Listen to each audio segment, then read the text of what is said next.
అమెరికాకి సంబంధించి చాలా గ్రోత్ ఇండికేటర్స్ అమెరికా గ్రోత్ అనేది 2% నుంచి 1.5% తగ్గిపోద్దని, ఇప్పుడు డొనాల్డ్ ట్రంప్ కొత్తగా తీసుకొస్తున్న H1B మరియు ఇతర యాంటీ ఇమిగ్రేషన్ పాలసీస్ వల్ల ఆ గ్రోత్ రేట్ 1.5% కూడా ఉండకపోవచ్చు అని చెప్పి కూడా అమెరికన్ అనలిస్టులు చెప్తున్నారనమాట.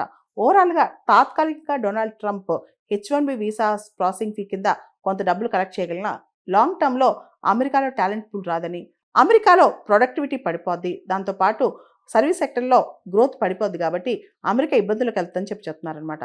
దీనికి బదులుగా డొనాల్డ్ ట్రంప్ ఏఐ తీసుకొస్తే సరిపోద్ది, ఆర్టిఫిషియల్ ఇంటెలిజెన్స్ వస్తే హ్యూమన్ రిసోర్స్తో పని లేదని చెప్పి అనుకుంటున్నారేమో కానీ ఏఐ అన్ని పనులు చేయలేదన్నమాట. దాంతోపాటు ఏఐ అనేది ఇప్పుడు ఏదైతే ప్రస్తుతం ఉన్న టాలెంట్ ఉందో ఆ టాలెంట్ని రీప్లేస్ చేయలేదు కాబట్టి ఏఐ కంప్లీట్ డ్యామేజ్ని ఆఫ్సెట్ అయితే చేయలేదన్నమాట. అమెరికాలో పెద్ద పెద్ద కంపెనీస్ ఏవైతే ఉన్నాయో అమెజాన్ కావచ్చు, మైక్రోసాఫ్ట్, మెటా, యాపిల్, గూగుల్ ఇవన్నీ కూడా చాలా పెద్ద సంఖ్యలో H1B వీసాస్ని అప్లై చేసి వాళ్ళ ఎంప్లాయీస్ని తెచ్చుకుంటున్నాయి.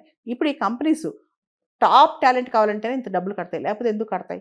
అంటే $1,00,000 అప్లికేషన్ ఫీ కట్టి తీసుకురావాలంటే చాలా తక్కువ మంది తీసుకొచ్చే పరిస్థితి అనమాట. అలాంటప్పుడు అమెరికాకి టాలెంట్ పూల్ ఎలా వెళ్తుంది? ఇదే పెద్ద ప్రశ్న. అంటే దీనివల్ల లాంగ్ రన్‌లో అమెరికాకే నష్టం ఎక్కువ జరుగుద్దని చెప్పి చెప్పొచ్చు.